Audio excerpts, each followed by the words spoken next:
Hey everybody, I'm here with Max Bohr. He just came back from DEF CON and he's going to tell us a little bit about it. But first, Max, tell us about what you do at Triden Group.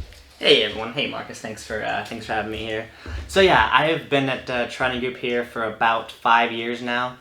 I started off as an intern, kind of laying the cables, doing all the groundwork, all the fun stuff, labeling boxes, stacking boxes, stuff like that. And then through college, I was working here as well. I was on Linda's team doing some of the tickets and stuff like that. Of course. And then I came over, and then I was working directly with Fairfield for a little bit there. And then I started being a project manager about a year ago, working with Dave. And I project managed like Sammy and Jordan and all like the TG Secure stuff.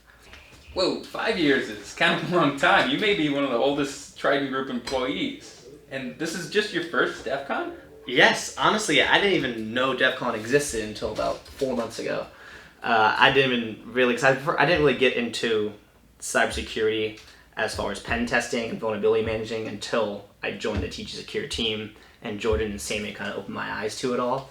And so then when they were talking about DEF CON, I didn't really realize what it was, and then the date got closer and closer and closer, and they were like, hey Max, like, do you want to go? So I kind of looked into it more, and I realized, oh, so this is kind of like where all like the engineers, everyone kind of goes to hone their skills, or everyone kind of syncs up, and it was kind of a cool thing, because I came in as a project manager, not necessarily a pen tester, so it's kind of cool like seeing all like the engineers do their thing for the first time. But yeah, my first time there. Man, it's my first year here. I don't really know what goes on at these conventions. What is DEF CON?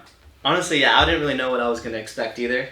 I was only expecting a lot more like engineering, a lot more like nerdy stuff. But when I got in there, it was first of all, it was way bigger than I was expecting. It was over the course of like 4 or 5 hotels. Most of it was in Caesar's Forum, but it took over like a good mile or 2 walk if you wanted to go like from end to end. It was a lot. And there's a lot of like lines and stuff. It was just a lot of people, which I was not expecting that many people to be there.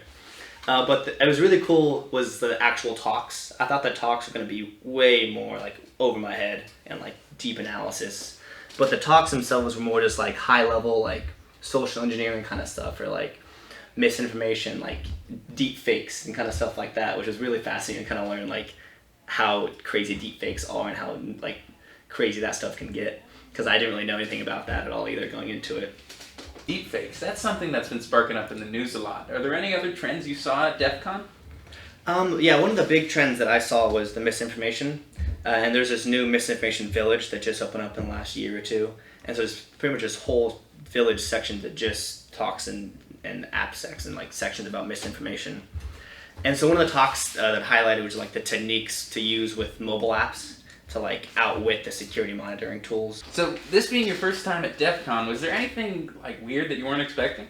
Yes, so actually before I even went to DEF CON or left for Vegas, I got sent like this list of rules that I was the do's and don'ts of DEF CON.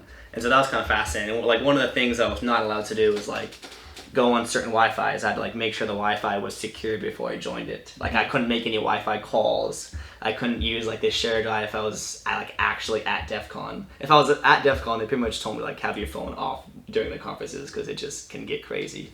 And I wasn't allowed to go into any like the virtual machines, like pretty much do any work that was close to that DEF CON area. And I just didn't really realize that was the thought. So it's kind of crazy to do that. Man, I heard they try to actually hack things at DEF CON. What did they try to hack while you were there? Yeah, well, they could hack everything at DEF CON. It's crazy. But one of the fascinating things that I kind of went into one of the villages was the hack-a-satellite. And pretty much what they do is they just send out a test satellite, like an actual satellite, into space just for the point of being hacked, like just to see if someone can hack it. It was kind of like a crazy thought process. And so the whole thing is like 5 or 6 groups, like they're at DEF CON just for that. So they're like day 1, 8 a.m. till the last day at midnight trying to freaking hack this thing. And a lot of the actual like hacking stuff went over my head for sure. But just the actual process of like, yeah, we're going to try to hack this thing and we got to send it data, then it sends back to us, 20 hours later the results, and we can't do anything in the meantime.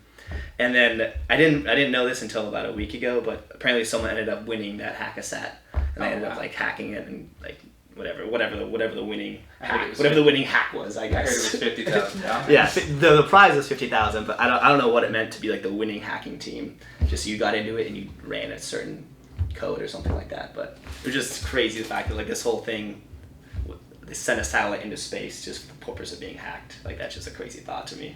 All right, so coming away from DEF CON, what are you going to take home with you in your daily life to maintain your own security? Yes, so I guess one of the main things that I learned for DEF CON was just that hacking is everywhere. It's evolving, it's forever changing, and we're never going to be ahead of it. We're always going to be one step behind.